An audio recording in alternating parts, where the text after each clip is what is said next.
One afternoon I was walking my dog when I heard booming sounds somewhere off in the distance. I didn't think much of it. It was a hunting area, and the overall vibe of the place made that sort of thing feel normal enough.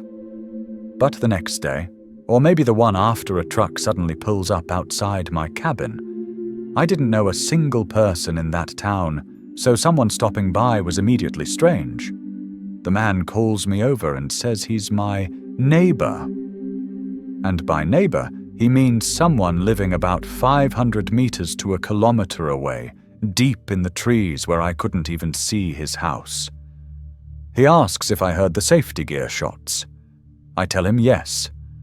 Then he claims it was his neighbor firing at his home over a land dispute.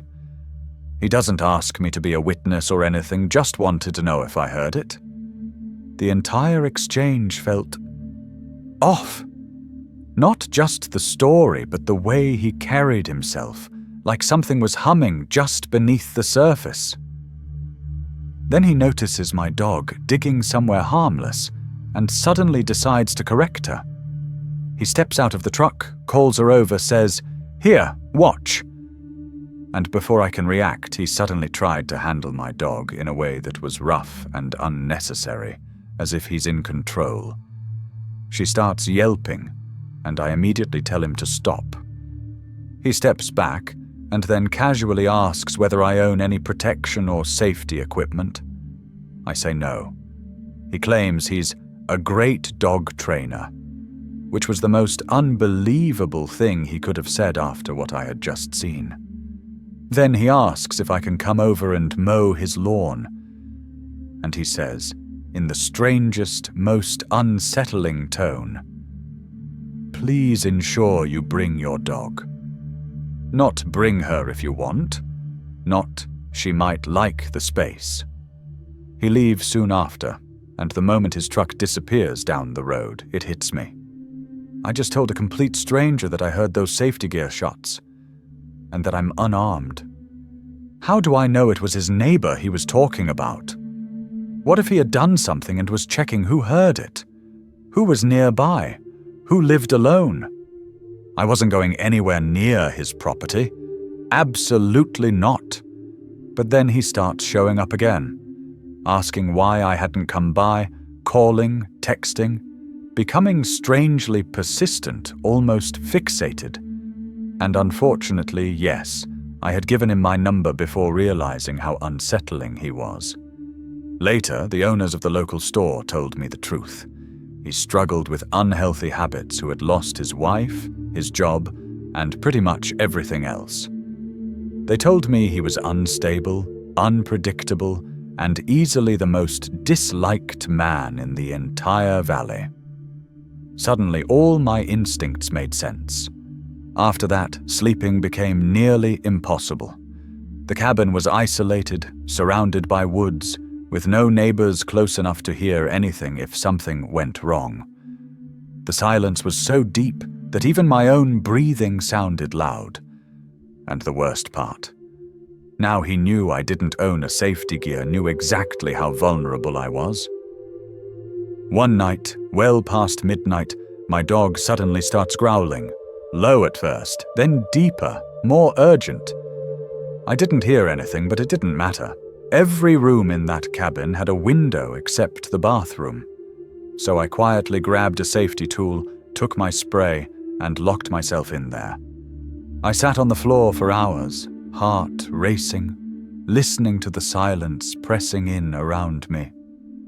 I must have fallen asleep eventually, because I woke up still in that bathroom, clutching whatever I had grabbed in my panic. That was the closest I've ever come to feeling true dread, the kind that settles into your spine and won't leave. Eventually I moved, but unbelievably, the nightmare didn't stop. My new landlords turned out to be just as strange, and they actually started trying to take my dog. I literally heard them whispering about how they needed to become her in-crowd, hand-feeding her dog food when they thought I wasn't watching. They had 3 dogs already, yet they wanted mine. At that point I decided the entire town was not for me, So one morning, while they were off at the market, I packed everything I owned into my uninsured van, with no real plan, grabbed my dog, and left. I didn't look back once. It was the closest thing to a real-life, terrifying experience I've ever experienced, a place that seemed quiet on the outside, but felt wrong to the core once you were inside it.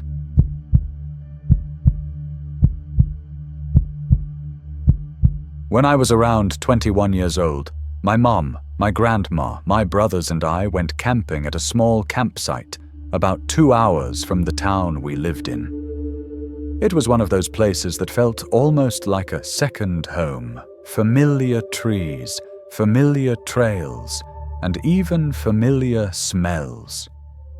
We had been going there for years, so long that we had slowly built up a little base camp of our own. A fire pit we arranged, a layout we perfected, and a spot that always felt safe.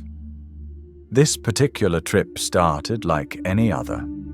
The long drive filled with snacks, the windows cracked just enough to let the pines smell in, everyone arguing about what music to play, and the usual excitement that hits when you finally escape routine life.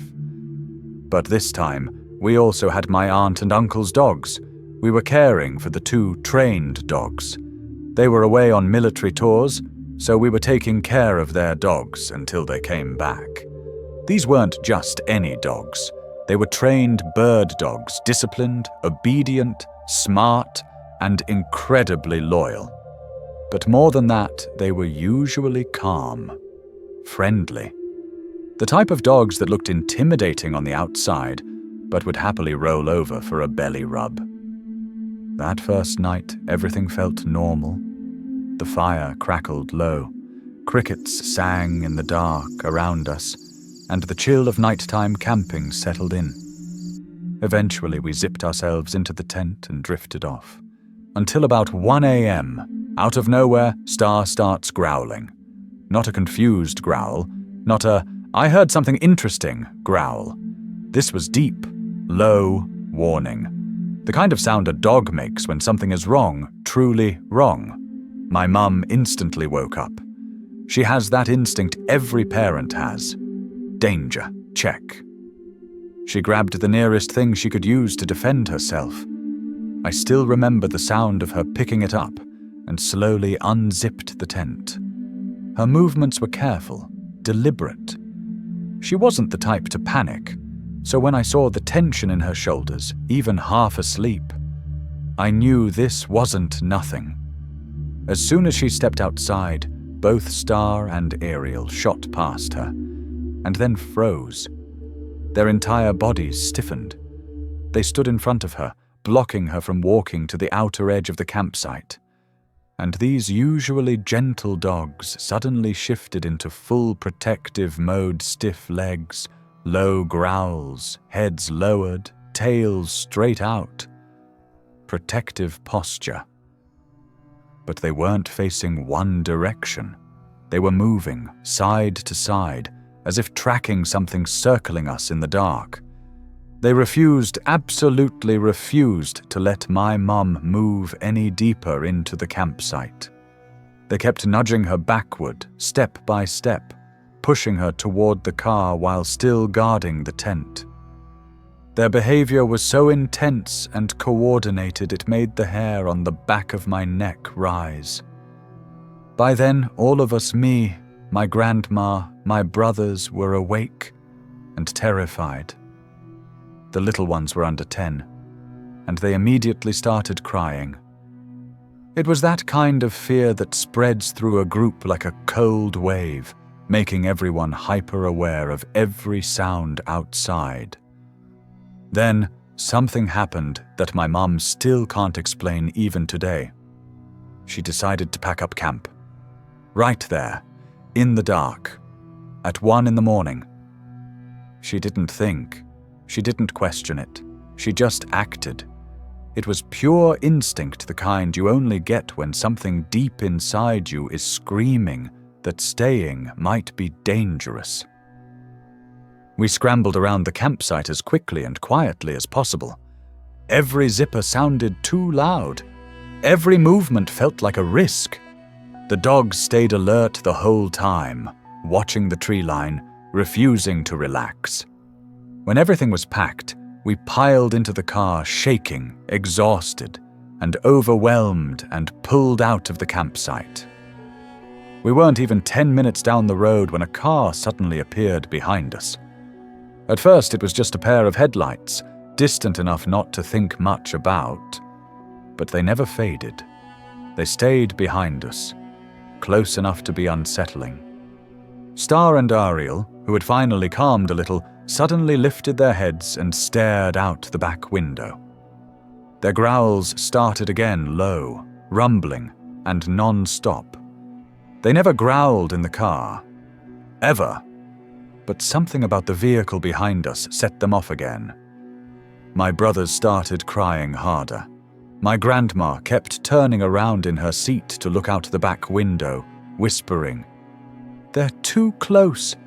They're too close." We drove through winding pitch-black roads, and the car followed us every turn, every curve, like it was glued to our bumper. We didn't have cell service that deep in the woods, so calling anyone wasn't an option. I remember clutching the seatbelt and trying to calm myself, telling myself kids' stories. Maybe they're lost, maybe they're scared too, and maybe they're just going the same way we are. It's the way children try to protect themselves from the truth, but deep down, we all knew something was wrong. Finally, the lights of our town appeared in the distance. The only way to reach it was by crossing a huge bridge, long, narrow, and impossible to turn off from. As we approached it, the tension in the car felt suffocating. We drove onto the bridge, and then something strange happened. The car behind us stopped, not gradually, not gently. It braked hard, sat there for a moment, then turned around and sped back the way we came fast, like someone retreating from being caught. No one spoke. We all just stared out the windows, trying to process what we saw.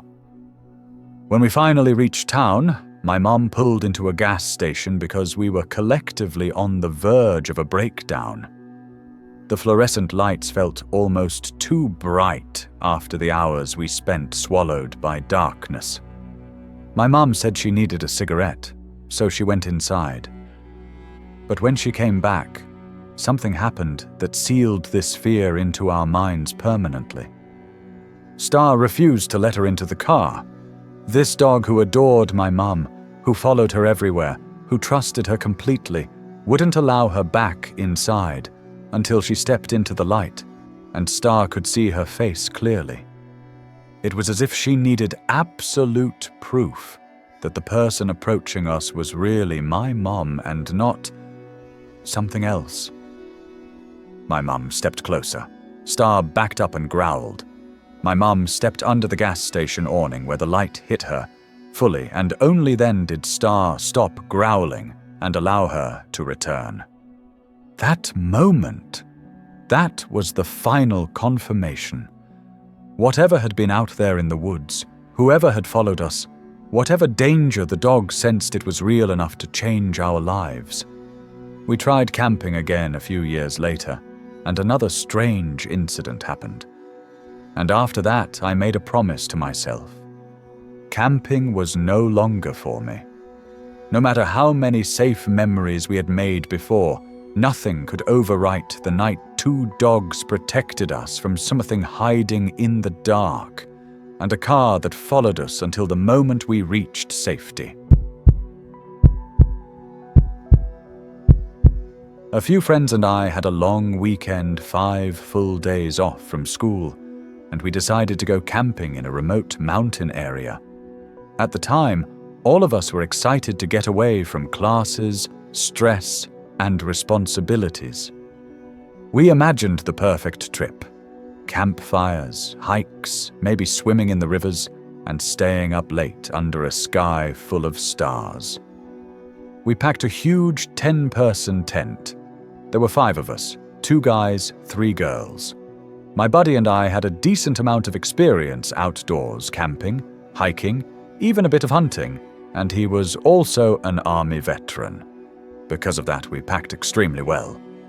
We had a propane stove and grill, fold-up cots so we wouldn't be sleeping on the ground, a portable shower, and enough food to last the entire long weekend. We weren't just camping, we were settling in. We were prepared for everything. Or at least, we thought we were. We left Wednesday afternoon. The plan was to park in a small town at the edge of the mountains, then hike deep into the woods until we found a secluded spot to set up camp. At first, everything felt normal. The weather was perfect warm daylight, a gentle breeze, birds calling from all directions. The hike started pretty smoothly. The trail wound through dense woods filled with the smell of pine and wet earth. And for the first couple of miles, we joked around and talked like it was any regular outing. But things shifted about 4 or 5 miles in. The first strange moment happened when we stepped into a clearing with a large pond, somewhere between a big pond and a tiny lake.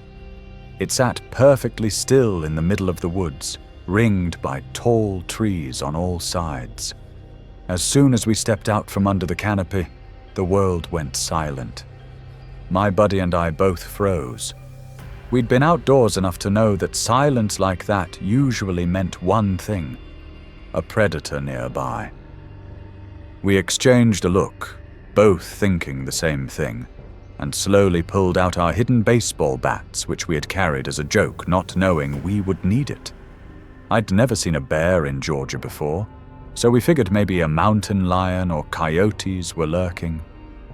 But the stillness felt heavier than that, like the woods themselves were watching. My friend scanned the clearing carefully. Then he suddenly grabbed my arm with a tight grip. He nodded toward the far side of the water. I followed his gaze, and that's when I saw her. A woman, standing just at the tree line. Far enough away that we couldn't see details, maybe 150 yards. She was completely still, like she'd been waiting for us. We assumed she was a local, or someone who lived nearby. There were a few isolated cabins around the mountain areas, so maybe she was just a resident who wandered out. But something about her posture made my stomach twist. She wasn't walking, wasn't waving, and wasn't even shifting her weight. She was just there. We continued past the water, pretending nothing was wrong. As we headed back into the woods, I glanced over my shoulder at where she had been standing. She was gone. Just gone. The moment we stepped back under the trees, the sounds of the forest returned all at once. Birds, wind, rustling leaves, like someone had unpaused the world. We tried to shake it off. We told the girls it was probably a hunter or hiker. But the silence clung to the back of my mind like a shadow. We made camp about 2 miles from the clearing because it was getting late. None of us wanted to be stuck setting up in the dark, especially after what we'd seen. We unpacked everything, set up the tent, and built a fire. With the warmth of the flames and the crackle of burning wood, the fear softened into something manageable. We opened some drinks and started talking, laughing and relaxing. There was a girl on the trip I was interested in, and we'd been flirting on and off. After a few drinks, and with the sun fully down, she asked me to help her with something in the tent. Under that excuse, we snuck away from the fire and shared a private moment. But after a few minutes, she pulled back and gave me a strange look. I asked what was wrong. She whispered, "Nothing. It just got really quiet." I hadn't noticed it at first, but once she said it, I felt it too. The air around us had gone heavy. No sounds from the fire outside. No laughter, no footsteps. Just eerie, complete silence. We hurriedly dressed and went back to the fire. The others didn't mention anything. They were joking around, teasing us that it took us a long time to fix the tent. But something felt off. The next morning, we discovered that the propane stove had been turned on overnight, but not lit. The gas had run empty. None of us had touched it. None of us would have done that as a joke either. It could have been dangerous, but we brushed it off, telling ourselves maybe one of us forgot or bumped it. The second morning, we started noticing things missing. A lantern we had left by the fire was gone. The girl I liked couldn't find her sweatshirt she'd left on a folding chair. We assumed someone misplaced them or moved them somewhere else in the night. Still, unease lingered. Later that day, Friday, we went looking for a waterfall we'd seen online. We followed the river upstream, weaving through thick trees and mossy rocks. That's when everything went silent again. My buddy touched my arm and nodded up toward a hill beside the river. I followed his line of sight and saw her again. Same woman, same clothes, same stillness. Standing among the trees, half hidden, unmoving. He told the girls he thought there was a mountain lion tracking us and that he was going to scare it off. Then he hustled up the hill, making noise on purpose. When he came back, he said he scared it off, but privately, he whispered to me that the woman was gone when he reached the top. We tried not to think about it. We found the waterfall. The girls decided to take a quick swim in the river, and honestly, we let ourselves relax a bit. For a moment, everything felt almost normal again. But when we hiked back to camp, the place was a mess. It wasn't fully destroyed, but something had gotten into our belongings. Bags were shifted, sleeping gear was moved, and food containers were open. We told the girls it was probably raccoons, but raccoons don't unzip bags, and they definitely don't move cots. That night, things escalated. I woke up to my crush squeezing my arm hard enough to hurt. I opened my eyes to ask what was wrong, but she hushed me instantly. The tent was pitch black except for the faint glow of the dying fire outside. And it was silent again, unnaturally silent. Across the tent, my buddy was sitting halfway up, listening. His posture was stiff, alert. I could see his hand resting near his safety gear. None of us slept for the next 2 hours. We just lay there, barely breathing, waiting for the sun to come up. When the sky finally lightened, we made a quick decision. We were leaving immediately. We packed everything in record time and hiked back towards the town. The entire hike was filled with that eerie, thick silence. Even the birds seemed gone. There were a few moments where I thought I saw the woman again, a shape between the trees, a still figure just out of focus, but every time I looked directly, she'd be gone, or the trees would just look normal. We avoided the lake clearing entirely. Somehow, we reached the truck in half the time it had taken to hike out. We didn't talk until we were back on the road heading home, but once the tension broke, everyone started sharing. One by one, the girls admitted they had moments over the weekend where they thought they saw or heard the woman, but they were too scared to say it out loud, afraid that acknowledging her would make her real. The strangest part? None of us could describe her face. Every detail, her posture, her clothing, her distance was clear. Except her face. It was like our memories blurred it out, or like it had never fully been visible to begin with. I still don't know who she was, or what she wanted, or why she followed us. But I've never gone camping or hiking in the woods at night ever again. Some things out there don't want to be found, and some things watch from the shadows long before you ever notice them. Have you ever experienced something so eerie while camping? Share your own stories in the comments below, and don't forget to subscribe for more chilling tales. Stay safe out there because not every image is harmless.